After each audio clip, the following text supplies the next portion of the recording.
자, 오늘 고린도전서 15장 20절부터 58절에 있는 말씀을 성경을 읽어가면서 여러분에게 강의하도록 그렇게 하겠습니다. 우리가 이제 지난 2시간에 걸쳐서 15장 1절부터 이제 19절 한 절 한 절 이렇게 공부하면서 부활에 대해서 사도 바울이 이야기하고자 하는 바를 거의 대부분 살펴봤습니다. 그래서 이제 오늘 이제 한 20절부터 이제 58절까지 있는 것은 지금까지 우리가 살펴봤던 그 부활에 대한 그 내용을 가지고 저와 여러분이 하나씩 이렇게 읽어가면 이렇게 쉽게 이해할 수 있는 그런 내용이라 제가 거기서 몇 가지 중요한 것들, 보통 사람들이 오해하는 것들, 이런 것들만 이제 설명을 해주면 아마 고린도전서 15장 전체를 이해하는데 어려움이 없을 걸로 이렇게 이제 생각이 됩니다. 먼저 20절 가서 보니까 그러나 이제 그리스도께서 죽은 자들로부터 일어나서 잠든 자들의 첫 열매가 되셨도다. 그래서 지난번에 초실절에 대해서 공부를 잠깐 했습니다. 초실절이라고 하는 것은 유대인들의 명절 가운데 유대인들이 이제 봄에 수확을 합니다. 6월쯤에 수확을 하는데 그 수확을 하기 전에 앞으로 커다란 수확물이 있을 것을 예견을 하고 그리고 미리 1월 17일, 유대인들의 달력으로 1월 17일, 지금 시기의 달력으로는 4월 한 15일에서 한 20일경에 앞으로 큰 수확이 있을 것을 바라보고 그리고 하나님께 첫 열매를 가져다 드리면서 이 모든 것이 우리 것이 아니라 하나님의 것입니다 라고 하는 걸 인정을 하고 우리가 이 첫 열매를 이제 드리고 앞으로 큰 수확이 있을 것, 하나님이 주실 것을 우리가 확실히 믿습니다 하는 그와 같은 의미의 첫 열매 이제 헌물을 드린 그러한 일이 레위기에 이제 기록이 되어 있습니다. 그래서 그와 똑같은 그러한 그 상징을 가지고 예수님께서 그리스도께서 부활의 첫 열매가 됐다. 그 얘기는 무슨 얘기예요? 앞으로 커다란 수확이 있다는 거죠. 예수님이 부활의 첫 열매가 됐기 때문에 앞으로 부활할 사람들이 굉장히 많다. 이거를 증명해주는 그와 같은 사례가 이제 된다. 제가 이제 말씀을 드렸습니다. 자, 이제 바울은 사망이 사람을 통해 한 남자 아담을 통해 임했던 것처럼 마찬가지로 부활이라고 하는 건 사망을 이기는 거죠. 그러니까 사망을 이기는 그 부활도 사람을 통해 이루어진다. 이렇게 하면서 신약과 구약, 그 다음에 첫 아담과 마지막 아담, 아니면 첫째 아담과 둘째 아담을 계속해서 비교하는 그런 내용이 여기 15장 20절 이하에 이제 기록이 되어 있습니다. 자, 그래서 로마서 5장 12절 같은 사도 바울이 기록한 이 말씀을 가서 보시면 5장 12절에 정확하게 그러므로 한 사람으로 말미암아, 조금 더 정확하게 얘기하면 한 남자로 말미암아 죄가 세상에 들어오고 죄로 말미암아 사망이 들어왔나니 이와 같이 모든 사람이 죄를 지었으므로 사망이 모든 사람에게 임하였느니라. 그래서 아담이 죄를 지을 때 아담 이후에 태어날 모든 사람이 다 아담 안에서 죄를 짓고 그래서 사망이 임하였다고 하는 그 이야기를 지금 바울이 이야기하는 겁니다. 그러니까 사람의 부활 또 사람의 죄를 대속하는 그런 일들도 이와 같은 일을 통해서 가능하다는 거예요. 하나님께서 사람의 죄를 대속하시려면 죄가 없는 누군가가 죽어야 돼요. 누구예요? 예수님이 죽어야 돼요. 그런데 만일에 저와 여러분 개개인을 위해서 한 사람을 위해서 한 사람이 죄를 지을 때마다 그때마다 예수님이 죽어야 된다 그러면 수십억, 수백억 명의 그리스도가 필요한 거예요.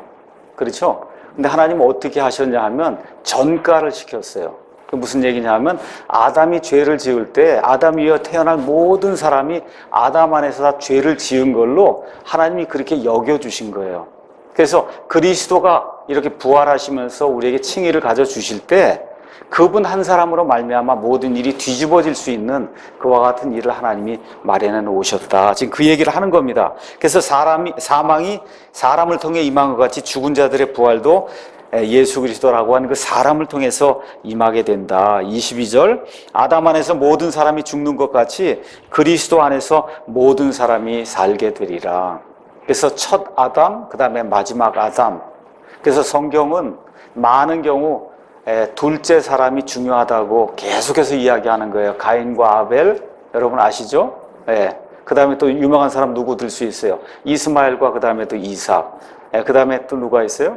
에서와 그 다음에 야곱. 그렇죠? 므낫세와 에브라임 뭐 등등 이렇게 하면서 항상 둘째 것이 성경에 중요하다고 나옵니다. 그래서 구약 그 다음에 신약이 있는 거예요. 첫째 사람 아담이 있고 둘째 사람 예수님이 있고 항상 그런 구조로 성경이 이렇게 돼 있다. 그렇게 이제 이해를 하시면 되겠습니다. 자, 그 이야기가 끝난 다음에 바울이 부활하는 것도 순서가 있다. 순서. 근데 아까 제가 초실절 이야기를 했죠. 그럼 뭐예요? 초실절은 뭐로 이제 이스라엘 사람들의 수확을 가서 보면 봄에 이루어지는데 첫 열매가 있고 그 다음에 수확이 있고 수확이 끝난 다음에 이삭 줍기를 한단 말이에요. 그렇죠? 이와 같은 방식으로 그래서 구약에 나와 있는 이스라엘 사람들의 관습을 제대로 이해하지 못하면 그 관습도 그냥 주어진 게 아니라는 거예요. 이런 어떤 것들을 표현해 주기 위해서 하나님 이런 관습도 이스라엘에게 허락하셨다. 그래서 초실절, 그 다음에 수확, 그 다음에 이삭 줍기 이거 전체가 이스라엘 사람들의 수확의 풍습입니다. 그래서 여기 나와 있는 대로 그러나 각 사람이 자기 차례대로 된다. 차례, 순서가 있다는 거예요. 여기 차례는 군대 용어입니다. 예, 어떤 사람이 이제 군대에서 이렇게 행진을 해나가면 맨 앞에 쓰는 사람이 있고 중간에 쓰는 사람이 있고 맨 뒤에 있는 사람이 있고 이게 다 차례가 있듯이 부활에도 순서가 있다. 지금 그렇게 이야기하는 겁니다.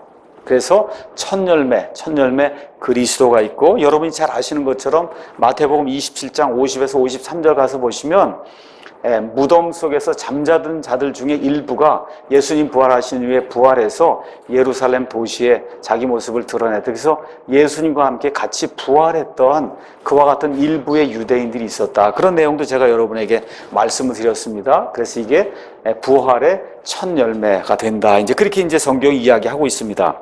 그 다음에 가서 보니까 각 사람이 자기 차례대로 되니 먼저는 첫 열매인 그리스도요. 그 다음은 그리스도께서 오실 때 그분께 속한 사람들이라. 그렇게 이제 돼 있습니다. 그리스도께서 오실 때 그분과 함께 오는 사람들이 있어요. 그러니까 많은 사람들이 사람이 이제 죽으면 그러면 이제 무덤에 갖다 이제 묻습니다. 근데 많은 사람들이 그걸 사람이라고 생각하는 경우가 많습니다. 그 사람이 아니에요. 이미 몸에서 영과 혼이 떠나 있고 지금 이건 몸만 있는 거예요. 그러니까 예수님께서 나팔소리와 천사장의 호령과 이 나팔소리, 하나님의 나팔소리가 함께 오실 때 누구와 함께 오냐? 하늘에 있는 진짜 그 사람들하고 같이 오는 거예요.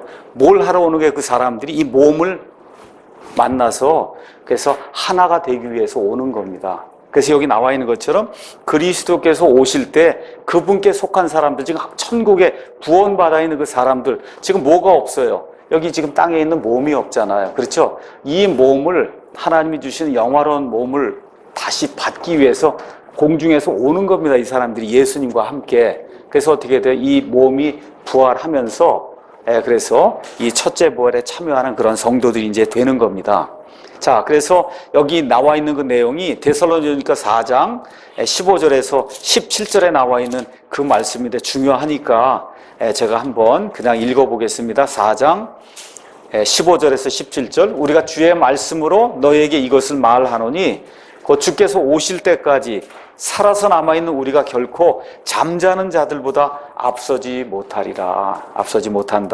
주께서 호령과 천사장의 음성과 하나님의 나팔소리와 함께 친히 하늘로부터 내려오시리니 그리스도 안에서 죽은 자들이 먼저 일어나고 그 몸이 호련히 변화가 돼서 그래서 부활하는 그런 일이 일어나고 동시에 바로 그 뒤에 살아서 남아있는 우리가 그들과 함께 구름들 속으로 채어 올라가.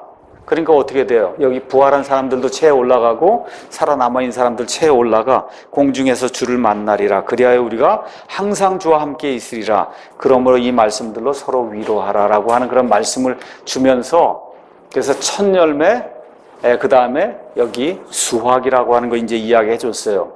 자, 그렇게 되면서 이제 7년 환란기가 이 땅에 이제 임하게 되거든요. 그렇죠? 7년 환란기 끝난 다음에 천년왕국이 이루어지는 거예요. 그래서 이 천년왕국은 원래 하나님께서 에덴 동산에서 아담을 통해서 이루시고자 했던 그런 왕국인데 마귀의 괴계로 말미암아 그 왕국이 연기가 됐단 말이에요. 그렇죠? 그래서 지금 그 왕국이 이루어지기 전에 일단 마귀가 이 심판을 받아야 됩니다. 그래서 이제 잡혀서 무적행 속에 이제 1000년 동안 이제 갇히는 그런 일들이 발생해야 되거든요. 그러니까 결국은 부활이라고 하는 거, 첫째 부활을 마감하기 위해서 맨 마지막에 뭐가 있어야 되냐면 이삭 죽기가 있어야 돼요. 이삭 죽기에는 우리가 논리적으로 봤을 때 7년 환란기 때 그때 살면서 죽임을 당했던 그런 성도들이 있고 또 누가 있어요? 구약시대 성도들이 있을 거 아닙니까? 그렇죠? 예, 이런 모든 성도들이 이 이삭 죽기 그런 부활을 통해서 이제 부활을 하게 되면 그러면 첫째 부활이 완성이 되는 거예요. 첫째 부활. 그래서 첫째 부활은 사실은 예수님 초림하셨을 때 그때 부활이 일어나서 첫 열매니까 그렇죠. 일어나서 우리가 휴거가 되는 그 순간 그때 부활의 수확이 이루어지고 7년 환란기가 끝날 때쯤 돼서 마지막으로 예수님 안에서 죽어있는 믿는 그런 모든 사람들이 이제 부활함으로 말미암아 첫째 부활이 완성이 되는 겁니다. 그래서 여기 성경의 부활 이 그림 있으시죠? 네, 그림을 이제 가서 보시면은 첫째 부활 이렇게 해서 첫째 부활이 이만큼 화살표로 표현이 되어 있어요. 그렇죠? 위에 가서 언제부터 시작이에요? 예수님 부활하실 때부터 시작이 되는 겁니다. 그렇죠? 이렇게 돼서 언제까지 가느냐 하면 환란기 끝날 때까지가 첫째 부활이에요. 그 기간 전체 안에. 그래서 첫 열매는 예수님, 그 다음 예수님 공중에서 강림하실 때 그때 어떻게 돼요? 이 예수님 안에서 죽어있는 모든 자들이 부활하고 살아남아있는 우리가 휴거가 되는 이거를 성경이 부활의 수확이다. 그때 엄청나게 많은 사람들이 이제 부활하게 됩니다. 그리고 나중에 예수님 공중이 아니라 어디 땅에까지 이제 재림하셔서 강림하시는 그 일 7년 환란기 끝나게 될 때 그때 구약시대 성도들과 그 다음에 환란기에 죽었던 그런 모든 성도들이 부활하는 이렇게 되면서 첫째 부활이 이제 마감이 되고 첫째 부활이 마감이 되면서 천년왕국이 이루어지는 거예요. 그럼 예수님 밖에서 아니면 구원받지 못한 사람은 이 첫째 부활에 참여할 몫이 없어요. 여전히 그냥 있는 거예요. 그냥 죽어 있는 상태입니다. 그래서 성경에 가서 보시면 둘째 부활이 나와요. 둘째 부활. 둘째 부활은 천년왕국이 끝날 때 그때 둘째 부활이 일어난다. 성경이 우리에게 그렇게 이제 이야기해주고 있습니다. 자, 그래서 여러분 다 같이 한번 계시록에 있는 말씀 한번 보도록 하겠습니다. 요한계시록. 요한계시록 20장에 있는 말씀 잠깐 보겠습니다. 요한계시록 20장 6절 가서 보니까 첫째 부활에 대하여는 첫째 부활에 참여하는 자는 복이 있고 거룩하도다. 둘째 사망이 그들을 다스릴 권능을 갖지 못하고 도리어 그들이 하나님과 그리스도의 제사장이 되어 천년 동안 그분과 함께 통치하리로다. 이렇게 해서 이제 천년이 다 끝난 이후에 그 다음에 11절 가서 보면 또 내가 크고 흰 왕좌와 그 위에 앉으심을 보니 땅과 하늘이 그분의 얼굴을 피하여 물러가고 그것들의 자리가 보이지 아니하더라. 이렇게 되면서 내가 보면 죽은 자들이 작은 자나 큰 자나 할 것 없이 하나님 앞에 서 있는데 책들이 펴져 있고 또 다른 책이 펴져 있었으니 곧 생명책이라. 이렇게 이제 기록이 되면서 거기 가서 보니까 죽은 자들이 자기 행위들에 따라 책들에 기록된 그것들의 근거에 심판을 받았더라. 바다가 자기 속에 있던 죽은 자들을 내주고 그래서 천년왕국이 끝나는 그 시점에 아담 이후에 이 땅에 산 사람들 가운데 구원받지 못한 그 모든 사람이 이때 이제 심판을 받게 됩니다. 이때 부활하게 돼요. 부활해서 그 몸을 가지고 하나님 앞에 흰 왕좌 앞에서 이제 심판을 받게 돼요. 그래서 바다가 자기 속에 있던 죽은 자들을 내주고 사망과 지옥도 자기 속에 있던 죽은 자들을 넘겨주매 그들이 각각 자기 행위들에 따라 심판을 받았고 심판 다 받은 이후에 어떤 일이 생겨요? 사망과 지옥도 아예 불호수에 던져져요. 그래서 아예 불호수 자체를 둘째 사망이다. 이것은 둘째 사망이다. 이렇게 이야기하면서 15절에 누구든지 생명책에 기록된 것으로 드러나지 않는 자는 불호수에 던져졌더라. 그래서 다시 둘째 부활해서 둘째 사망으로 들어가는 그와 같은 일이 이제 성경에 이제 기록이 되어 있습니다. 자, 이렇게 되면서 어느 면에서 인간의 그 어떤 역사에 대한 마무리가 이제 이루어지는 거예요. 이제 천년왕국은 지금 우리가 사는 세상하고 조금 다른 세상이에요. 그렇죠? 조금 다른 세상이에요. 모든 것이 변화가 되면서 다시 사람의 수명이 900세, 1000세까지 이렇게 늘어나고 마귀가 없고 아주 지금 사는 세상하고는 완전히 다른 그런 세상이 이제 이루어지게 되거든요. 하나님의 뜻이 어느 면에서 온전히 이 땅에 실현이 되는 그와 같은 시대. 그래서 예수님께서 제자들에게 뭐라 그래요? 아버지의 뜻이 하늘에서 이루어진 것 같이 땅에서도 이루어지길 원합니다 하고 그렇게 기도하라 그러죠. 그렇게 되는 그 시대가 천년왕국의 시대예요. 천년왕국의 시대. 그래서 지금 여기 가서 보니까 24절에 그때 끝이 오리니 곧 그분께서 모든 치리와 모든 권세와 권능을 물리치시고 왕국을 곧 아버지께 넘겨드리실 때라. 하나님이 처음에 왕국을 세우고자 했잖아요. 에덴에. 그렇죠? 근데 아담이 죄를 짓고 마귀의 괴계로 말미암아 그 왕국이 하나님이 원하는 대로 되질 않아서 하나님이 참고 기다렸단 말이에요. 근데 그 모든 거를 누가 회복을 해요? 예수 그리스도께서 오셔서 이제 회복을 하고 왕국을 아버지께 넘겨드리신단 말이에요. 넘겨드리신다. 이렇게 되면서 그분께서 모든 원수를 그분의 발 아래 두실 때까지 그분께서 반드시 통치해야 하나니 멸망받을 마지막 원수는 사망이니라. 조금 아까 요한계시록 읽어보니까 사망이 결국 맨 마지막에 어디로 들어갑니까? 불호수로 들어가죠. 불호수로 들어가요. 그 불호수로 들어가는 것 자체를 둘째 사망이라 그래서 이 둘째 사망이 끝나고 나면 더 이상 사망이 없는 거예요. 그렇죠? 마지막 원수가 사망이다. 지금 그렇게 이제 이야기하고 있는 겁니다. 그분께서 모든 것을 그분의 발 아래 두셨으나 그분께서 모든 것을 그분 아래 두셨다고 말씀하실 때 모든 것을 그분 아래 두신 분은 예외인 것이 분명하도다. 하나님께서 모든 것을 예수 그리스도의 발 밑에 두셨다고 그렇게 얘기를 했어요. 그러니까 그렇게 두셨다고 얘기하니까 그렇게 두시겠다고 한 아버지 하나님은 예외인 것이 분명하다 그 얘기입니다. 모든 것이 그분께 굴복당할 때에는 아들도 모든 것을 자기 아래 두시는 분께 친히 복종하시리니 이것은 하나님께서 모든 것 안에서 모든 것이 되려 하심이라. 다시 말씀드려서 새하늘과 새 땅, 천년왕국이 끝난 이후에 새하늘과 새 땅이 이루어지거든요. 새하늘과 새 땅이 이루어지기 전까지는 아들이 해야 될 그런 몫이 있다는 거예요. 모든 것을 회복을 하고 그리고 아버지께 친히 복종하는 그 모습을 끝까지 보이는 것이 아들 예수님이 해야 될 그 일이다.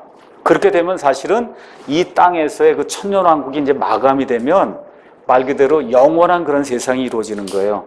그 세상이 이루어지면 어떻게 되냐? 영원 전부터 아버지와 아들과 성령님이 삼위일체 하나님으로 계셨죠. 그렇죠? 그러다가 이 시간이 시작이 되면서 하나님이 사람을 만들고 온 우주 공간을 만들고 이렇게 되면서 사람이 죄가 들어오면서 하나님의 구원 계획이 발동이 되면서 아들이 이 땅에 들어오는 역사가 이제 시작이 된 거 아니에요. 그렇죠? 그래서 이 땅에서의 모든 일이 끝나면 아들이 이 땅에서 해야 될 그런 모든 일이 끝나게 되는 거예요. 그렇게 되면 다시 어떻게 돼요? 어떻게 되냐면 과거전 아주 옛날에 아버지와 아들과 성령님이 서로 친밀하게 교제를 나누던 그런 상태가 다시 이루어지게 된다. 그래서 여기 천년왕국까지는 시간이 존재하는 때예요. 시간, 지금 우리가 시간 1초, 2초 하는 거 아시죠? 천년 하면 이거 시간이잖아요. 그렇죠. 이런 시간이 존재하는 그 때까지, 이때까지는 아들이 아버지에게 맡은 책임이 뭐냐? 아버지께 순종하는 거예요. 이 땅의 모든 것들에 그런 일들이 이제 이루어지게 된다. 그렇게 이야기하는 겁니다. 그래서 24절에서 28절은 하나님 아버지와 그 다음에 사람 사이에 중재자로서의 아들의 역할이 그 안에 이제 기록이 되어 있는 겁니다. 언제까지 중재자로서 아들이 역할을 하냐? 새하늘과 새 땅이 이루어질 때까지. 그렇죠? 그래서 이렇게 되면 빌립보서 2장 5절에서 11절에 있는 그런 말씀, 여러분 잘 알고 있는 그런 말씀이 이제 성취가 되는 겁니다.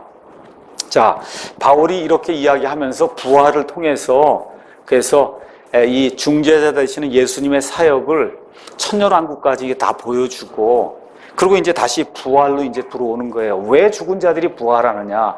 그 내용이 29절에서 이제 34절에 기록이 되어 있습니다. 그렇지 아니하여 만일 죽은 자들이 결코 일어나지 아니한다면 죽은 자들을 대체하여 침례를 받는 자들이 무엇을 하겠느냐? 그러할진대 그들이 어찌하여 죽은 자들을 대체하여 침례를 받느냐?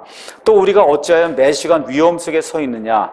내가 그리스도 예수 우리 주 안에서 가진 바 너희로 인한 기쁨을 두고 단언하노니 나는 날마다 죽노라. 내가 사람들의 방식대로 에베소에서 짐승들과 싸웠을진데 만일 죽은 자들이 일어나지 아니한다면 그것이 내게 무슨 유익을 주겠느냐? 내일 우리가 죽을 터이니 우리가 먹고 마시자. 속지 말라. 악한 사귐은 선한 습성을 부패시키느니라. 의에 대하여 깨어있고 죄를 짓지 말라. 어떤 자들에게 하나님에 대한 지식이 없으므로 내가 너희를 부끄럽게 하려고 이것을 말하노라. 여기 가서 보면 재미있는 구절이 29절에 나옵니다. 거기 뭐라고 써 있어요? 죽은 자들을 대체하여 침례받는 자들이 있다. 그렇게 이제 이야기를 합니다. 뭐 다른 성경에 죽은 자를 위하여도 돼 있고 뭐 여러 가지 그런 표현이 돼 있어요. 여기 for라고 하는 그런 단어가 이 경우에는 대체한다는 얘기예요. 이게 무슨 얘기냐 하면 성도들이 예수 그리스도의 믿음을 지키기 위해서 순교하기까지 짐승의 밥이 되기까지 그렇게 믿음을 지켰거든요. 그래서 죽었단 말이에요. 그러니까 또 누가 또 일어나는 사람이 있는 거예요. 이 죽은 사람들을 대체해서 일어나는 그런 성도들이 있었기 때문에 지금까지 기독교가 지금 전달이 되고 있는 거거든요. 그래서 지금 바울이 얘기하는 건 만일 부활이 없다 그러면 어떻게 믿는 사람들이 계속해서 일어나겠느냐, 지금 그 얘기를 하는 겁니다. 짐승의 밥이 된 걸 보고 어떻게 믿는 사람이 또 생겨날 수 있겠냐는 거예요. 콜로세움 이런 데 들어가서 사자의 밥이 된 걸 보고도 그래도 예수를 믿겠다고 그 죽은 사람을 대체해서 계속해서 성도들이 어떻게 일어날 수 있느냐, 부활이 있기 때문에 가능하다, 그런 얘기를 하는 겁니다. 여러분 이해하시겠죠? 근데 이거를 지금 몰몬 교회에서는 이거를 잘못 오용을 해요. 이게 죽은 자들을 대체해서, 대체가 아니라 그 사람들은 대신이라고 해석을 해요, 이거를. 그래서 죽은 자들을 대신해서 침례를 받으면 그 사람이 구원을 받는다는 거예요. 그게 무슨 얘기냐? 저의 앞에 뭐 5대 할아버지가 있었는데 구원을 못 받고 죽었잖아요. 그럼 지금 내가 그 할아버지를 대신해서 침례를 받는 거예요. 그 침례를 받으면 그럼 어떻게 돼요? 구원을 받는다는 그 5대 할아버지가. 그래서 이 미국의 이 몰몬교는 족보를 찾는 일을 가장 중요하게 생각합니다. 족보. 그래서 죽어있던 그 조상들 그걸 쭉 찾아서 올라가면 그러면 그 사람들 대신해서 지금 살아있는 자손이 대신 침례를 받아주는 거예요. 이거를 영어로 프락시 베프티즘 이제 그렇게 이야기를 합니다. 그래서 몰몬 교회에서는 이게 대단히 중요한 구절이에요. 이걸 사용을 해서 많은 사람들을 몰몬 교도로 만드는데 이 구절을 지금 사용하고 있는 겁니다. 이 구절은 절대 그런 이야기하는 게 아닙니다. 어떻게 이미 죽은 할아버지를 대신해서 내가 침례를 받으면 그 할아버지가 지옥에 있다가 어떻게 천국으로 올라가겠어요. 그 로마 카톨릭 교회 연옥하고 거의 비슷한 개념이거든요. 그러니까 이교도들에게는 그러한 믿음이 있었다. 그래서 참 제가 한 몇 년 전에 유타주가 몰몬교 본산이 있는데요. 그래서 유타주 거기 가서 그 본산이 있는데 제가 도서관을 한번 찾아가 봤습니다. 그랬더니 족보 찾으려고 이 미국 사람들이 얼마나 많이 오는지 몰라요. 족보 찾으려고. 그러니까 미국 사람들의 족보를 알려면 몰몬교 거기 들어가면 거의 다 족보가 나와 있다. 이 미국 사람들은 족보 같은 걸 안 따져요. 심지어 주민등록이 없어요. 우리나라 주민등록이 다 있어서 모든 게 있잖아요. 주민등록이 없어요. 미국 사람들은 다 이렇게 각계전투로 하는 그런 스타일의 국민이 되다 보니까 누가 누군지 모릅니다. 주민등록이 없어요. 이런 상태거든요. 근데 이 몰몬에게만 가면 그러면 다 찾아줘요. 이렇게 쭉 올라가서 너희 할아버지가 영국에 뭐 어디 해서 다 이렇게 됐다. 그렇게 하는 일을 지금 몰몬들이 여기 한국에 와서도 그런 일들을 하고 있어요. 족보 찾아주는 그런 일들. 그래서 이 구절이 그런 구절을 이제 이 사람들이 오용하는 그런 구절이다. 그래서 사도 바울이 거기서 뭐라 그래 얘기합니까? 내가 사람들의 방식대로 에베소에서 짐승들과 싸웠을진데, 여기 나오는 짐승은 두 가지 의미로 해석할 수가 있어요. 진짜 에베소에서 그 운동장에서 짐승하고 진짜 싸웠을 그런 케이스도 있을 수 있다. 또 하나는 성경에 가서 볼 때 악한 자들을 짐승이라고 표현한 그런 경우도 있기 때문에 이게 꼭 진짜 짐승이냐 아니면 사람이냐, 이거는 보는 사람마다 다르기 때문에 제가 무엇라고 이야기할 수가, 두 가지 용례가 다 나와 있기 때문에 중요한 포인트는 뭐냐 하면 짐승들과 싸웠다고 하니까 진짜 짐승이든 바울을 죽이려고 하는 사악한 자든 하여튼 엄청난 고생을 겪었다는 거죠. 그렇죠? 그건 내가 부활이 없는데 내가 미쳤냐 그런 얘기하는 거예요. 부활이 없는데 내가 미쳤다고 그런 일들을 하겠냐. 부활이 있기 때문에 내가 짐승과 싸우기도 하고 악한 자들과 싸우기도 하고 그리고 여기까지 온 게 아니냐. 바울이 지금 그런 이야기를 하고 있는 거예요. 그러면서 뭐라고 얘기해요? 만일에 죽은 자들이 일어나지 아니한다면 어떻게 내게 무슨 유익을 주겠느냐 32절 얘기한 다음에 내일 우리가 죽을 터이니 그냥 먹고 마시고 허랑방탕하게 살면 되는 거 아니냐. 바울이 이제 그런 이야기를 하는 겁니다. 여기 믿지 않는 사람들 얘기가 그거 아니에요. 내일이 무슨 소용이 있냐. 부활이 어디 있냐. 지금 잘 먹고 잘 살아야지. 바울이 지금 그 얘기를 하고 있는 겁니다. 그러면서 뭐라고 또 이야기하느냐 하면 속지 말아라. 여기 고린도 교회 성도들 가운데도 부활이 없다고 그렇게 생각하는 사람들이 있기 때문에 부활이 있다고 지금 바울이 얘기하는 거예요. 근데 그 일이 왜 생겼냐? 자꾸 믿지 않는 사람 불신자들 얘기를 자꾸 들으니까 부활이 없는 것을 자꾸 생각이 든다는 거예요. 그래서 바울이 여기서 뭐라고 얘기하냐면 악한 사귐은 선한 습성을 부패시키느니라. 자꾸 믿지 않는 자들, 불신자들, 그렇죠? 악한 것들 이야기하는 그런 사람들을 자꾸 사귀다 보면 그러면 심지어 올바른 교리마저도 부패가 된다는 거예요. 한 번 듣고 두 번 듣고 세 번 들으면 부활이 없다는 게 진짜처럼 들린다는 겁니다. 그러니까 그렇게 하면 안 된다. 바울이 그렇게 이야기해요. 그러니까 자꾸 좋은 거 올바른 것을 듣기 위해서는 교회 모임을 가져야 되는 거예요. 우리가 지금 일주일에 한 번 주일에 이제 모이고 있어요. 세상에선 6일을 살고 있습니다. 그렇죠? 믿지 않는 사람들 그분들에게서 매 6일 동안 듣는 거예요. 듣는 게 다 예수님 거의 반대하는 얘기만 6일 듣는 거 아닙니까? 그렇지 않습니까? 그러니까 주일이라도 열심히 와서 그걸 다 씻어버리고 그걸 이기고 그러고서 나가서 6일 동안 살고 이렇게 해야 되기 때문에 모이는 일을 굉장히 중요하게 생각을 해야 된다. 그래서 이 믿음은 들음에서 온다고 하는 게 자꾸 들어야 그래야 그것이 내게 믿음의 확신을 줄 수 있다고 성경이 이제 이야기하는 겁니다. 34절 가서 보니까 의에 대하여 깨어있고, 의라고 하는 건 부활이 있다는 거, 그 자체가 의라는 거예요. 그게 올바른 거라는 겁니다. 거기에 대해 깨어있고 죄를 짓지 말라. 어떤 자들에게 하나님에 대한 지식이 없으므로 내가 너희를 부끄럽게 하려고 이것을 말하노라. 여기는 문맥상 하나님에 대한 지식이 없는 자들이 불신자가 아니에요. 지금 고린도 교회 성도들 가운데 구원 받았음에도 불구하고 하나님께 대한 지식이 없는 자가 있다는 거예요. 그래서 너희를 부끄럽게 하려고 내가 이 말을 쓴다.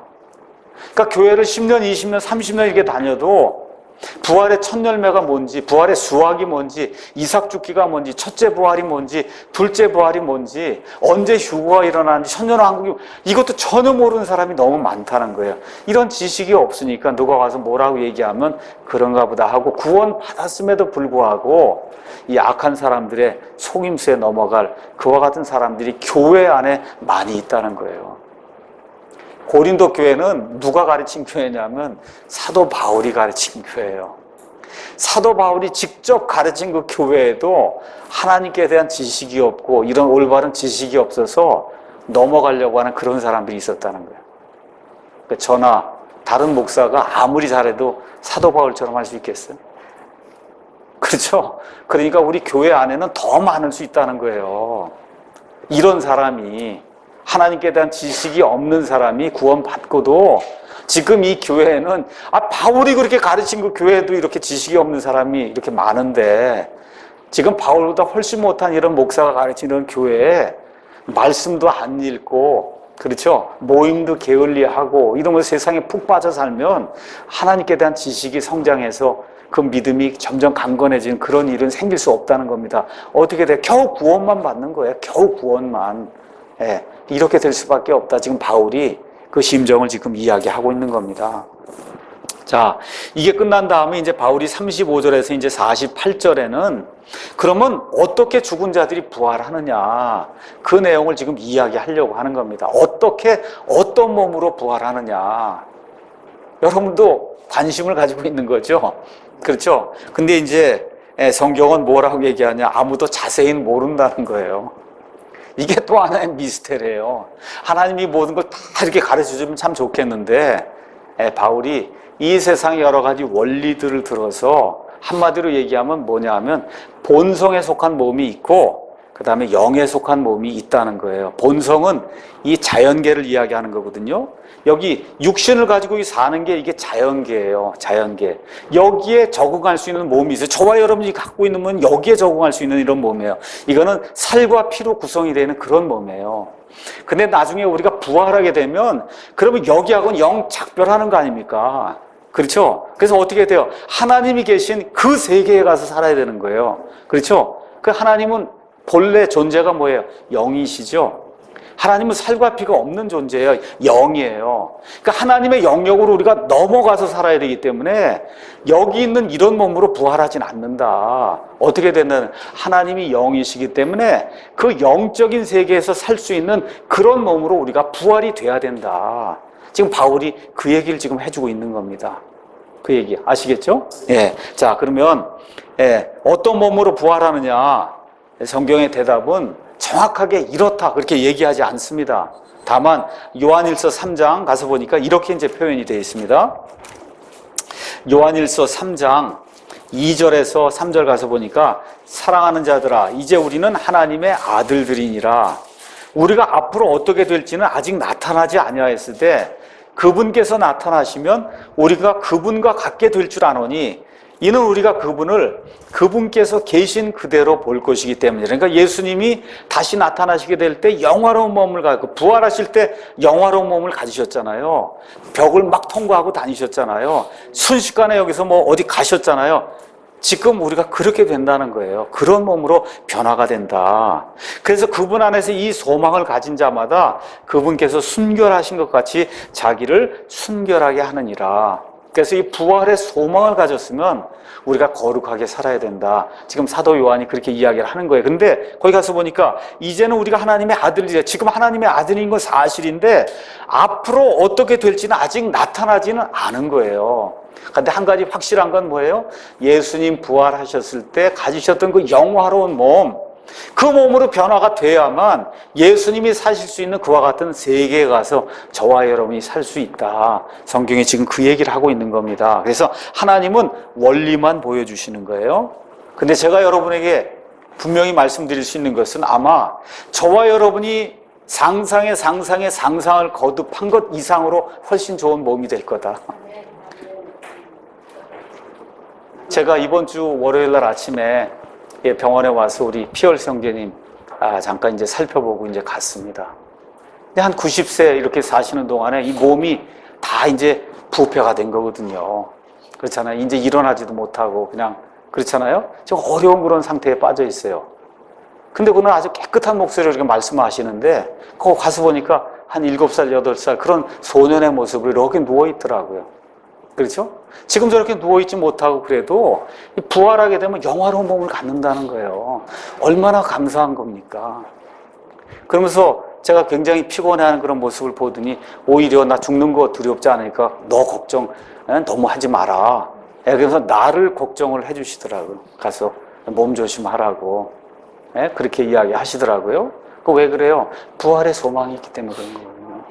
부활의 소망이. 믿지 않는 사람 같아봐. 지금 언제 죽느냐 그러고 어떻게든지 살아야 되겠다 그러고 그렇게 벌벌벌 떨 거 아닙니까? 그렇잖아요. 근데 anytime 언제 죽어도 나는 아무 문제가 없다. 이런 그 담대한 그 확신. 내가 지금 이렇게 누워서 아무것도 못하지만 내가 다시 부활하게 되고 내가 다시 이렇게 이제 예수님 앞에 이제 가게 되면 완전히 자유로운 그런 몸이 된다는 그런 확신을 갖고 있기 때문에 그래서 예수님 안에서 정말 그런 모범을 보여주는 그런 사례를 제가 이제 보고 큰 은혜를 받았습니다. 자, 그래서 저와 여러분이 상상할 수 없을 정도의 그와 같은 몸, 성경적으로 얘기하면 하나님의 본성에 참여한다고 얘기를 하니까 우리가 뭘 해봤어야 알죠. 하나님의 본성이라는 게 뭔지 우리가 체험을 못 해봤잖아요. 이건 차원이 다른 얘기니까. 그렇잖아요. 그러니까 저와 여러분이 무언가를 동원해서 아무리 상상을 해도 그 상상한 것을 뛰어넘는 그러한 몸을 저와 여러분이 갖게 될 거다. 성경이 우리에게 그렇게 이야기해 주는 겁니다. 자, 그렇게 얘기하면서 여기 35절 그러나 어떤 사람은 말하기를 어떻게 죽은 자들이 일으켜지느냐 그들이 어떤 몸으로 오느냐. 지금 다 무덤에 누워 있잖아요. 이 무덤에 누워 있는 사람이 어떻게 일으켜지나 이거예요. 어떻게 일으켜지나 어떤 방식으로. 그럼 바울이 너 어리석은 자야, 내가 뿌리는 것이 죽지 아니하면 살아나지 못하고, 또 내가 뿌리는 것을 말하건대 내가 앞으로 있을 그 몸을 뿌리지 아니하고 밀이든 어떤 다른 곡식이든 다만 알갱이를 뿌리되 하나님께서 친히 기뻐하신 대로 그것에게 몸을 주시며 또 모든 씨에게 그것 자체에 몸을 주시느니라. 그러니까 이 모든 것, 밀이든 곡식이든 이런 모든 것, 저와 여러분 사실 알갱이 이렇게 뿌리는데 하나님이 그것 자체에게 다 다른 몸을 주시잖아요. 어떻게? 친히 기뻐하시는 대로. 포도 씨를 심으면 포도가 생기잖아요. 그 왜 그래요? 하나님이 그걸 기뻐하시기 때문에 그렇게 생긴다 그 얘기예요. 오렌지를 심으면 오렌지, 하나님이 그렇게 기뻐하기 때문에 오렌지가 생기고 사과가 생기듯이 하나님이 저와 여러분에게 하나님이 가장 기뻐하시는 그런 방식으로 그렇게 우리의 부활할 그런 몸을 주신다는 거예요. 그 씨가 뭐냐? 여기 땅에 있는 이 몸이라는 거예요. 땅에 있는 이 몸이 없는 사람은 나중에 부활할 소망이 없는 거예요. 그러니까 한번 태어난 사람들 중에서만 부활할 수 있는 거지, 태어나지 못한 사람에게는 그 부활의 의미가 전혀 없는 거거든요. 그러니까 저와 여러분이 가지고 있는 이 몸 자체가 나중에 우리가 부활하게 될 때 이 알갱이가 되는 거다. 이게 지금 그 이야기를 지금 바울이 얘기해 주는 겁니다. 그래서 가장 하나님 보시기에 아름다운 그러한 몸을 이 세상 모든 것에게 하나님이 주시듯이 나중에 우리가 부활하게 될 때도 하나님 보시기에 가장 기뻐하시는 그런 방식으로 우리에게 가장 합당하게 저 천국에서 살 수 있는 그런 몸을 하나님이 허락해 주실 것이다. 지금 바울이 그렇게 얘기하는 겁니다. 또 그 다음에 이제 얘기가 나오는 게 뭐냐면 모든 육체가 같은 육체는 아니니 한 종류는 사람의 육체요, 다른 것은 짐승의 육체요, 다른 것은 물고기의 육체요, 다른 것은 새의 육체라. 또한 하늘에 있는 몸들도 있고 땅에 있는 몸들도 있으나 하늘에 있는 것들의 영광이 이러하고 땅에 있는 것들의 영광이 저러하니라. 해의 영광이 이러하고 달의 영광이 저러하며 별들의 영광이 또 다르니 이 별과 저 별의 영광이 영광면에서 다르도다. 그래서 모든 것이 이제 다르다고 하는 거 지금 이야기를 하면서 바울이 지금 끄집어내려고 하는 것은 이 땅에서 저와 여러분이 지금 본성을 지니고 살고 있는 이 몸이 있잖아요. 이 몸과는 다른 몸을 하나님이 주신다는 거예요. 다른 몸을. 그래서 이 땅에 살 때 저와 여러분이 가지고 있던 몸의 영광이 있고 앞으로 저와 여러분이 하나님 앞에 가서 살게 될 그 몸이 있잖아요. 그 몸이 가질 영광이 따로 있다는 거예요. 따로 있다. 그러니까 땅에 있는 지금 저와 여러분에게도 하나님이 몸의 영광을 주셨듯이 하나님과 함께 같이 살게 될 때 그 몸에도 하나님이 거기에 합당한 그런 영광을 주실 것이다. 지금 그 얘기를 바울이 이야기하는 겁니다. 그러면서 42절 죽은 자들의 부활도 이와 같으니라. 그것은 부활이 될 수도 있고 뭐 몸이 될 수도 있고 상관없어요. 썩는 것 가운데 뿌려지고 썩지 않는 것 가운데 일으켜지며 수치 가운데 뿌려지고 영광 가운데 일으켜지며 연약함 가운데 뿌려지고 권능 가운데 일으켜지며 본성에 속한 몸으로 뿌려지고 영에 속한 몸으로 일으켜지나니 본성에 속한 몸이 있고 영에 속한 몸이 있느니라. 이렇게 하면서 42절 썩는 것, 썩지 않는 것, 수치, 영광, 연약함, 권능 이렇게 되면서 그게 뭘 얘기하는 거야? 하나는 본성에 속한 몸, 그렇죠? 하나는 뭐예요? 여기 영에 속한 몸. 그 두 가지를 지금 이야기하는 거예요. 그래서 이 땅에 살고 있는 동안에는 저와 여러분이 본성에 속한 몸을 지금 지니고 있기 때문에 지금 말씀드린 대로 우리 피얼 성전이 같은 경우 파킨슨 병에 걸려서 꼼짝 못하고 지금 누워 있는 겁니다. 그래요. 그래서 이 몸이 썩는단 말이에요. 근데 앞으로 저와 여러분이 받게 될 몸은 썩음을 모르는 그런 몸이 된다.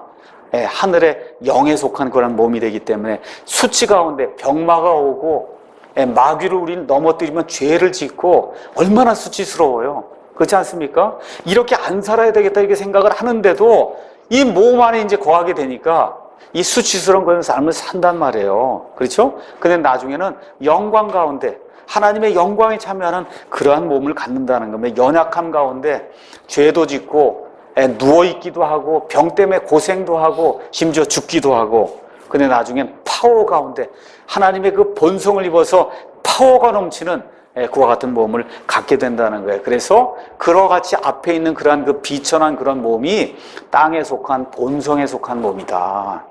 그런 몸이 있듯이 영에 속한 몸이 있다. 지금 바울이 그렇게 얘기하는 거예요. 하나님의 영역에서 살 수 있는 그런 몸이 있다. 바울이 그렇게 지금 이야기를 해주고 있는 겁니다. 그게 끝난 다음에 이제 뭘 얘기를 하는 거냐 하면 45절 그러므로 기록된 바 첫사람 아담은 살아있는 혼이 되었더라 함과 같이 마지막 아담은 살려주는 영이 되셨느니라. 이게 무슨 얘기냐면 하나님께서 콧구멍에 하나님의 그 생명의 숲을 불어넣으니까 아담이 살아있는 혼, 살아있는 생명체가 됐다. 근데 그 생명체가 죄를 지음으로 말미암아 어떻게 돼요? 죽을 수밖에 없게 되었거든요. 그렇죠? 근데 마지막 아담 예수님이 오셔서 어떻게 돼요? 살려주는 영. 그래서 이 땅에 태어나는 모든 사람이 다 살아있는 것 같은데 영적으로 죽은 채로 태어난다는 거예요. 영이 다 있는데 하나님과 기능, 하나님과의 교통할 수 있는 기능이 끊어진 상태로 태어난다는 거예요. 그러니까 뭐가 필요해요? 살려주는 영이 필요한 거예요. 그래서 살려주는 영이 탁 쳐야, 그래서 이 죽어있는 영, 이 영적으로 기능을 발휘하지 못하는 그런 영이 하나님을 알아보고 천국을 알아보고 영에 속한 몸이 있다는 걸 알게 되고 하는 그런 일이 생길 수 있다는 겁니다. 예. 그런데 순서가 또 있다는 거예요. 그러나 영에 속한 것이 첫째가 아니요 본성에 속한 것이 첫째며 그 뒤에 영에 속한 거니라. 그러니까 영에 속한 사람이 되려면 일단 이 땅에 태어나야 된다는 거예요. 그런 의미에서 이 땅에 태어난 모든 사람은 다 영에 속할 수 있는 첫째 기준은 만족한 거예요. 그렇죠? 첫째 기준은 만족을 한 겁니다. 첫째 사람은 땅에서 나서 땅에 속하거냐. 첫째 사람이 누굽니까? 아담이란 말이에요. 아담은 땅에 속한 거예요. 땅에. 둘째 사람은 하늘로부터 나신 주신이라. 누구예요? 예수님이시죠. 땅에 속한 자들은 또한 땅에 속한 그 사람과 같고 하늘에 속한 자들은 또한 하늘에 속하신 그분과 같으니 우리가 땅에 속한 그 사람의 형상을 지닐 것 같이 또한 하늘에 속하신 그분의 형상을 지니게 되리라. 창세기 5장에 가서 보니까 아담이 아들 셋을 낳았어요. 거기 가서 보니까 뭐라 그랬어요? 자기의 형상과 자기의 모습을 따라 아들 셋을 낳았다. 그렇게 기록을 하고 있는 겁니다. 그래서 아담 이후에 태어난 모든 사람은 다 아담의 형상을 갖고 태어나요. 그 아담의 형상 중에 하나가 뭐냐? 죽는 거예요. 아담의 형상, 아담이 가지고 있는 그런 성품 중에 하나가 뭐냐? 결국 죽는 거예요. 죄 때문에. 이걸 가지고 태어난다 그 얘기입니다. 그럼 예수님을 믿는다고 하는 건 뭐예요?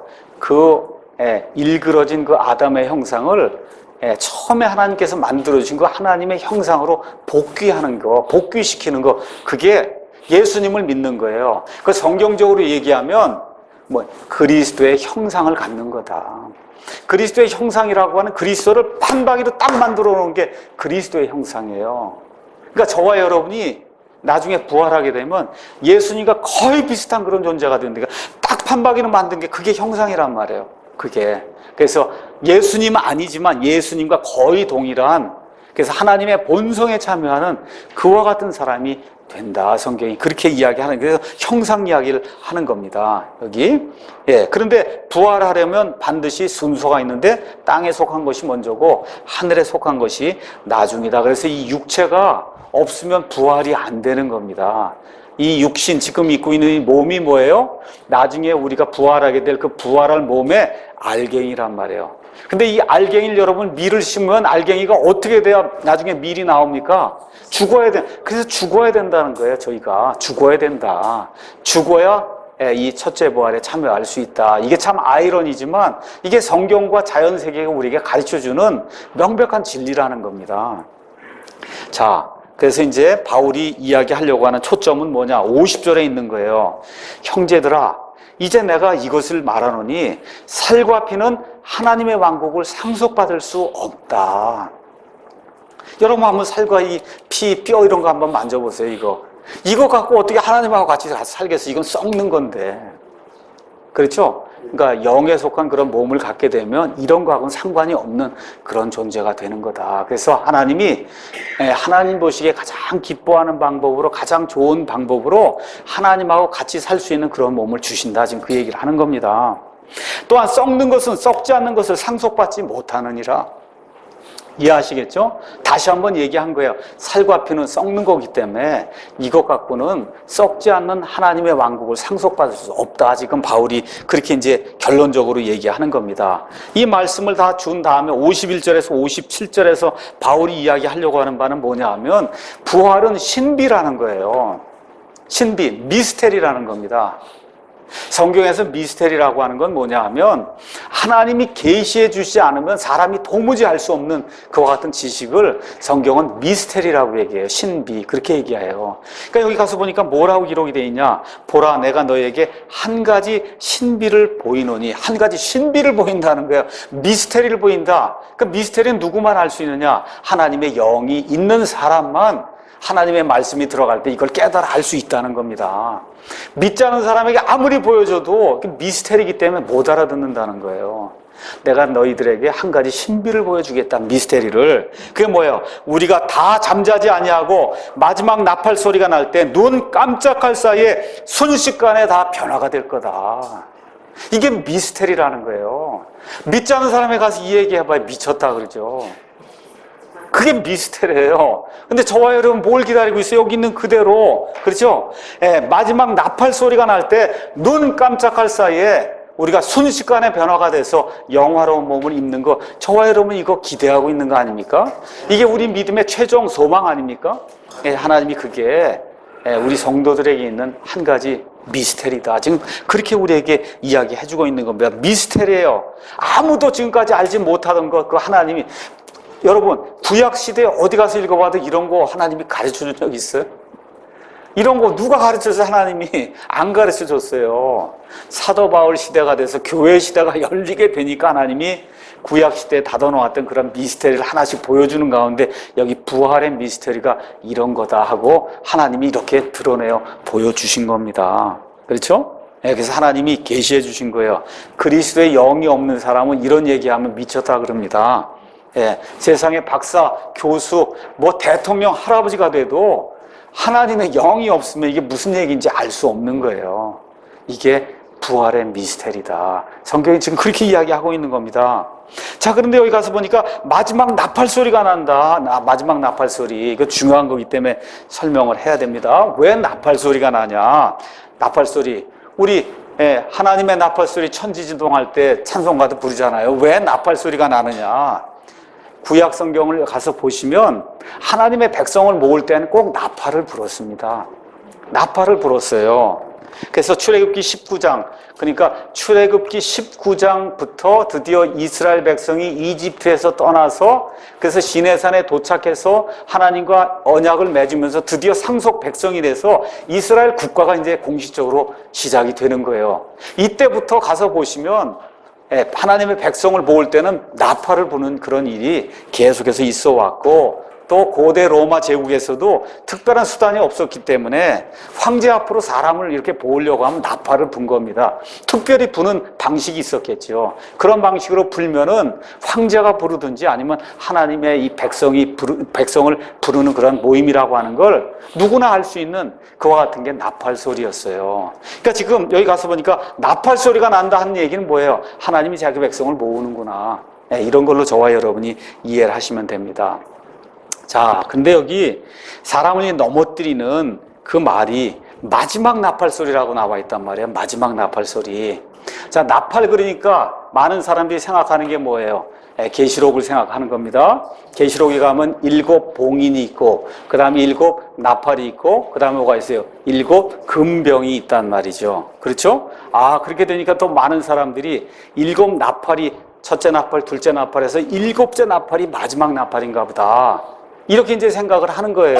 그래서 어떤 사람들은 7째 나팔이 환란기가 시작된 다음에 3년 반쯤 돼서 7째 나팔이 울린다. 이렇게 해서 3년 반 동안은 견뎌야 된다. 이렇게 주장하는 환란 통과 주장하는 사람이 있고 또 어떤 사람은 이 7째 나팔이 7년 환란기 끝난 다음에 맨 끝에 7째 나팔이 불리는 거 아니냐. 맞습니다. 7째 나팔은 7년 환란기 끝날 때 7째 나팔이 소리가 나는 거예요. 그럼 결국 뭐예요? 7년 동안 견뎌야 된다 그 얘기를 하는 거예요. 야, 보니까 이게 마지막 나팔 소리가 7년 환란기 다 끝날 때 마지막에 나는 그 7째 나팔이면 그럼 뭐가 돼요? 환란을 통과해야 되는 거예요.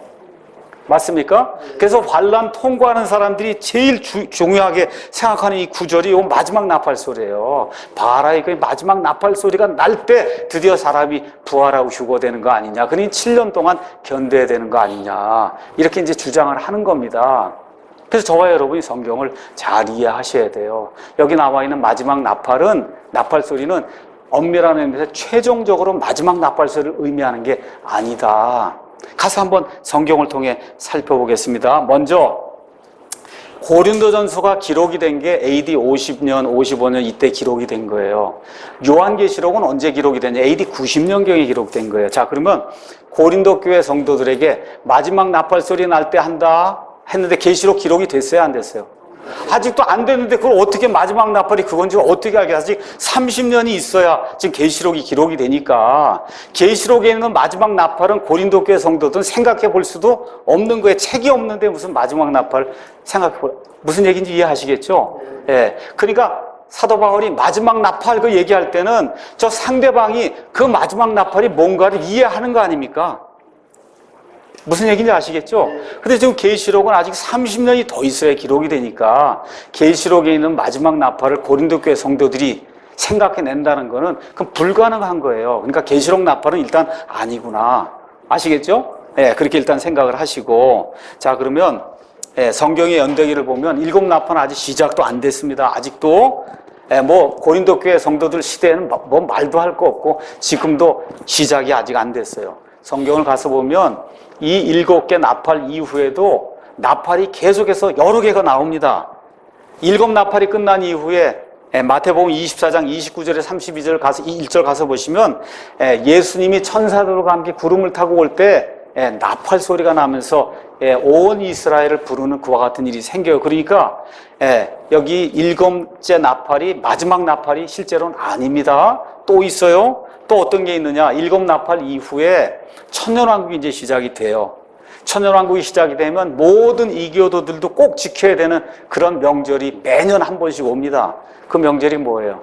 장막절이야. 장막절에는 뭘 불어요? 나팔을 불어요. 그러니까 천년왕국 때 적어도 1000번 나팔이 더 있는 거예요. 1000번. 무슨 얘기인지 아시죠? 그러니까 이게 진짜 마지막 나팔이다. 그건 천년왕국 끝나는 마지막 해에 부는 게 그게 마지막 나팔이에요. 그것도 아니다. 자, 그럼 여기에 마지막 나팔은 그럼 뭘 얘기하는 거냐? 교회 프로그램의 마지막을 이야기하는 거예요. 데살로니가전서 4장 18절에 아까 우리가 읽은 것처럼 주께서 호령과 천사장의 음성과 하나님의 나팔 소리와 함께 그 나팔을 지금 이야기하는 겁니다. 다시 말씀드려 신부를 데리러 오기 위해서 부는 그런 신호다. 자, 그러면 여기 왜 그걸 마지막이라고 자꾸 얘기했느냐? 그게 궁금한 거 아닙니까? 그렇죠? 예, 왜 궁금해요? 그거는 앞뒤 문맥을 보면 저와 여러분이 알 수가 있어요. 거기 가서 보니까 26절 마지막 멸망받을 원수 마지막 나오는 거 아시죠? 아, 마지막. 그렇죠? 그 다음에 마지막 아담 그리스도 마지막 나팔 소리. 아, 그래서 보니까 15장에는 마지막하고 첫째하고 마지막 첫째가 계속해서 대비가 돼서 나와요. 첫째 아담. 그렇죠? 마지막 아담. 이런 식으로 계속해서 대비가 돼서 나와요. 그런 의미에서 마지막이라는 거예요. 여러분 이해하시겠습니까? 첫째 아담, 마지막 아담 이런 의미에서 마지막이다. 그러니까 저와 여러분이 뭘 이해하시면 되냐 하면 첫째 나팔이 언제 들렸는가 그걸 이해하면 그러면 이 내용을 잘 이해할 수가 있어요. 그래서 성경 가셔서 첫째 나팔을 언제 불었나 가서 살펴보시면 언제나 불어요.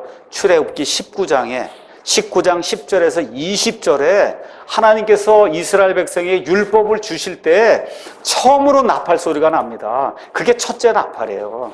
첫째 나팔. 이때 나팔 소리가 나게 되면 산에 닿기만 해도 죽는 거예요. 이렇게 되면서 율법이 이스라엘 백성에게 주어지는데 율법이 하는 일은 뭡니까? 사람을 정죄해서 죽이는 거예요. 사망으로 이끄는 게 그게 율법이 하는 그런 일입니다. 그러니까 율법, 첫째 나팔이 소리가 났을 때 그 나팔 소리는 뭘 얘기하는 이제부터 율법이 들어와서 사람을 정죄해서 죽이는 그런 직무가 시작이 되었다. 그걸 의미하는 거예요. 그거를. 그래서 첫째 나팔은 사망의 직무가 시작이 됐는데 그러면 마지막 나팔은 뭐예요? 사망의 직무를 폐기시키는 그런 나팔이라는 거예요. 여러분 이해하시겠습니까? 여기 가서 보니까 계속 첫 아담, 둘째 아담, 마지막 아담 계속 비교하잖아요. 그래서 첫째 아담이 가져온 게 뭐예요? 사망이잖아요. 그 사망을 폐기시키는 그런 일을 하기 위해서 이 마지막 아담이 부는 그런 나팔이 있다는 겁니다. 이렇게 될 때 그 마지막 나팔, 그 나팔 소리가 이 구약시대 출애굽기에 처음에 났던 그 나팔소리, 사람에게 정죄와 사망을 가져오던 그 나팔소리, 그 나팔소리를 누르고 그리고 사람을 부활시키는 그와 같은 일이 이제 생긴다고 성경이 이야기하는 겁니다. 자, 이렇게 되니까 이제 쭉 제가 이제 설명을 하겠습니다. 그 이후에 가서 보니까 나팔 소리가 나매 죽은 자들이 썩지 아니할 것으로 일어나고 우리가 변화되리니, 우리라고 얘기하는 거 보니까 바울이 이미 자기 시대에 이렇게 되리라고 확신을 갖고 있었다. 아시겠죠? 우리라고 얘기하니까. 그렇죠? 그래서 이 썩을 것이 반드시 썩지 아니함을 입고 이 죽을 것이 반드시 죽지 아니함을 입으리로다. 이 죽을 게 죽지 아니함을 입는, 이게 부활이라는 거예요. 54절. 그렇죠? 그래야 이 썩을 것이 썩지 아니함을 입고 이 죽을 것이 죽지 아니함을 입을 때에는 기록된 바 사망이 승리 가운데서 삼켜졌도다 하신 말씀이 성취되리라. 사망을 누가 가져왔어요? 율법이 가져왔잖아요. 그렇죠? 그 율법을 줄 때 무슨 소리가 들렸어요? 나팔 소리가 들렸잖아요. 근데 이 마지막 나팔 소리가 나게 되면 사망이 승리 가운데 완전히 삼켜 없어진단 말이에요. 이런 일이 생긴다. 지금 바울이, 그러니까 이런 것을 하나님이 우리에게 주시려고 하니까 이걸 이해하기 위해선 성경을 많이 알아야 되는 거예요. 성경을. 그렇죠? 그러니까 지금 바울이 구약 성경에 능통한 그런 상태에서 이 모든 것들을 지금 강해를 해서 가르쳐주고 있는 겁니다. 강해서. 이렇게 되니까 이 율법의 나팔과 은혜의 나팔을 이야기하는 거예요. 그래서 이 율법의 나팔 소리를 은혜의 나팔 소리가 완전히 좌절시켜서, 그래서 사망이 승리 가운데서 삼켜지니까 힘을 발휘하지 못하는 그런 일이 이제 생긴다, 그 얘기를 하는 겁니다. 그러면서 바울이 뭐라고 얘기해요? 오 사망아, 너의 쏘는 것이 어디 있느냐? 오 무덤아, 너의 승리가 어디 있느냐? 지금까지 얼마나 많은 사람들이 무덤 속에 갇혔습니까? 저희 아버지도 한 7, 8년 전에 지금 무덤 속에 갇혀 있거든요. 저 몸이. 진짜 우리 아버지 지금 하늘에 계시고 이 몸이 거기 갇혀 있단 말이에요. 그 무덤이 얼마나 좋아요, 이겼다고. 근데 바울이 뭐라 그래? 무덤아, 너의 승리가 어디 있느냐? 없다는 겁니다. 예수 그리스도 안에 있는 사람에겐. 사망에 쏘는 것은 죄요, 죄의 힘은 율법이니라. 자, 이거 잘 들으세요. 사망에 쏘는 것, 사망에 독이 있다는 거예요. 사람을 사망으로 이끄는 그 독이 뭐야? 죄라는 거예요. 그 죄는 꼭 뭐하고 같이 다녀요? 사망과 죄와 율법은 같이 다니는 동무예요. 꼭 같이 다니는 거예요. 율법은 사람을 정죄해서 죽이는 그런 직무를 하는 거예요. 그럼 죄가 힘을 얻으려면 그러면 율법이 발동이 돼야 자꾸 죄를 알게 된단 말이에요. 아시겠죠? 율법이 없으면 죄를 몰라요. 그럼 죄가 힘을 발휘 못합니다. 지금 그 얘기를 하는 거예요. 그런데 우리 예수님 때문에 저와 여러분이 이 모든 것에서 벗어나게 됐다는 거예요. 그래서 57절에 그러나 우리 주 예수 그리스도를 통하여 우리에게 승리를 주시는 하나님께 감사하노라. 지금 바울이 그 얘기하는 그 내용이 뭐냐? 로마서 6장에 있는 말씀 잠깐 보겠습니다. 로마서 6장 14절. 로마서 6장 14절. 저와 여러분이 다 같이 읽겠어요. 로마서 6장 14절. 우리가 구원받으면 어떻게 되느냐? 14절 읽겠습니다. 너희가 율법 아래 있지 아니하고 은혜 아래 있으므로 죄가 너희를 지배하지 못하리라. 지금 그렇게 이야기하고 있는 겁니다. 그래서 이 육신은 이 죄의 독 때문에 죽을 수 있어요. 그럼에도 불구하고 그리스도 예수님 안에 있는 자에게는 정죄함이 없다. 로마서 8장 1절 또 가서 보겠습니다. 1절. 1절, 2절 다 같이 읽겠습니다. 그러므로 이제 그리스도 예수님 안에 있는 자들에게는 정죄함이 없나니 그들은 육신을 따라 걷지 아니하고 성령을 따라 걷느니라. 이는 그리스도 예수님 안에 있는 생명의 성령의 법이 죄와 사망의 법에서 나를 해방시켰기 때문이라. 아멘. 예, 바울이 지금 이 얘기를 해주고 있는 거예요. 이 이야기를. 그래서 우리가 죄에서 벗어난 그런 사람이 됐고, 그 다음에 율법의 저주에서 벗어난 사람이 됐다. 그러니까 어떻게 돼요? 예수님 안에서 부활할 수 있는 그런 사람이 됐다고 지금 이야기를 하고 있는 겁니다. 그래서 부활을 통해서 율법의 직무, 즉 정죄하고 죽이는 그런 직무가 정복당했다. 지금 그렇게 이야기를 하고 있는 겁니다. 거기 가서 보니 또 뭐라고 써 있냐면 한 가지 신비를 보이노니 거기 가서 보니까 나팔 소리가 날 때 눈 깜짝할 사이에 우리가 순식간에 변화된다 그랬잖아요. 눈 깜짝할 사이에 그 그리스 말은 우리가 원자라는 거 알죠? 원자, 분자. 알겠죠? 그 원자가 얼마나 작은 거 아니죠? 그렇게 짧은 순간에 변화가 된다는 얘기예요. 1초도 아니고 원자라고 하는 게 그 당시 사람들에게 알려진 가장 작은 물질이 원자예요. 아시겠죠? 그렇게 짧은 순간에 순식간에 변화가 된다. 지금 그거를 영어에서 표현할 수 없으니까 눈 깜짝할 사이에 그렇게 표현한 겁니다. 눈 깜짝할 사이에 우리가 변화가 된다. 그래서 어떻게 돼요? 예수님과 같이 영화로운 그런 몸을 입는다는 겁니다. 이렇게 돼서 윤회한다, 뭐 소멸됐다, 다 없어진다는 그런 사람의 모든 거짓말은 우리가 부활하게 되면 다 마귀의 작품이라고 하는 것이 이제 드러나게 됩니다. 자, 그래서 이제 놀라운 변화가 이제 하나 생기는 거예요.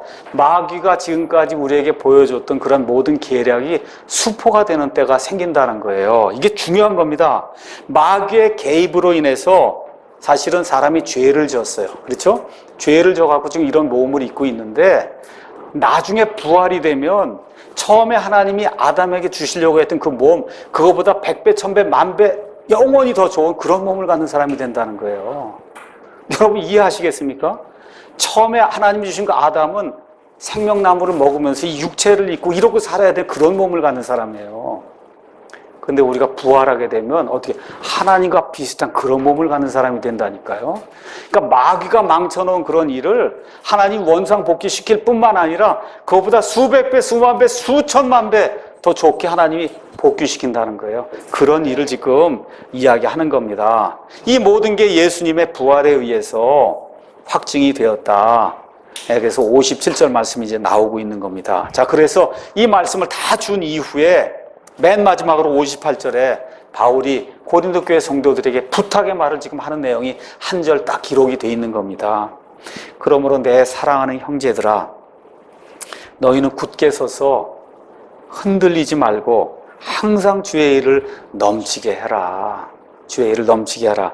너희 수고가 주 안에서 헛되지 않은 줄 너희가 아느니라. 그렇게 이야기하고 있어요.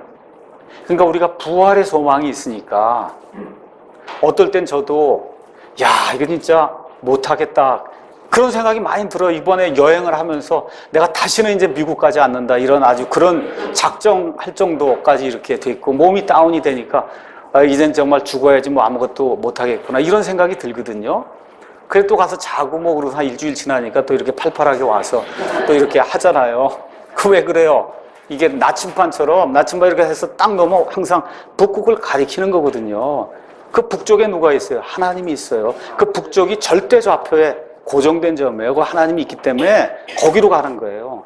그러니까 몸이 피곤하고 어렵고 일이 안 되고 뭐 그래도 다운되고 아유 못해 먹겠다고 이렇게 하다가도 다시 어떻게 다시 가는 거예요. 그래서 지금 여기 바울이 얘기한 것처럼 굳게 서서 흔들리지 말고 항상 주의 일을 넘치게 해라. 제가 여러분에게도 그렇게 부탁드리고 싶어요. 하나님의 일을 넘치게 하기 바랍니다. 하나님의 일. 제가 이번 주에 요한복음 읽으라 그러면서 요한복음 저도 이제 같이 읽다가 우리 아이 3명하고 우리 사위하고 제가 해서 요한복음 8장에 있는 말씀을 요한복음 8장이 아니라 요한복음 6장에 있는 말씀을 제가 우리 아이들에게 카톡을 좀 보냈어요. 요한복음 6장 읽고 마치겠습니다. 6장 27절, 28절, 29절 예수님이 직접 말씀하시는 거예요. 썩어 없어지는 양식을 위해 수고하지 말고 영존한 생명에 이르도록 항상 있는 그 양식을 위해 수고하라. 그 양식은 사람의 아들이 너희에게 주리니 그를 하나님 아버지께서 봉인하셨느니라 하시니라. 썩어 없어지는 양식이 아니라 영존한 생명에 이를 그 양식을 위해서 저와 여러분이 여기 수고하라는 말은 레이버로 써 있어요. 레이버. 그 뭐예요? 노동하라는 거예요. 죽도록 노력하라는 얘기입니다. 그때 그들이 그분께 이르되 우리가 어떻게 하여 하나님의 일들을 하리이까? 얼마나 많이 묻는 질문이야. 교회 가면 목사님 어떻게 하나님의 일을 할 수 있습니까? 그래서 예수님께서 그들에게 대답하여 이르시되 하나님께서 보내신 자를 너희가 믿는 것 이것이 곧 하나님의 일이니라. 어려운 게 아니에요. 하나님께서 보내신 자 그 예수님을 믿고 하나님께서 보존해 주신 이 성경 기록 이것대로 믿고 열심히 가정생활하고 사회생활하면서 앞으로 전진해 나가는 거 그게 하나님의 일입니다. 어려운 거 있지 않아요. 제가 어려운 거 부탁 안 하는데 왜 그러냐면 저도 어려운 일 못하기 때문에 매일 교회 모이라고 그러고 뭐 하라고 다그치고 그런 일은 저도 싫어하기 때문에 안 하거든요. 할 수가 없는 일이기 때문에 각자가 여기 나와 있는 말씀을 보고 썩어 없어지는 양식, 그게 아니라 영원토록 영원한 생명으로 저와 여러분을 이끌 그 양식을 위해서 일하는 하나님의 성도들이 되기를 예수님의 이름으로 축원합니다. 기도하겠습니다.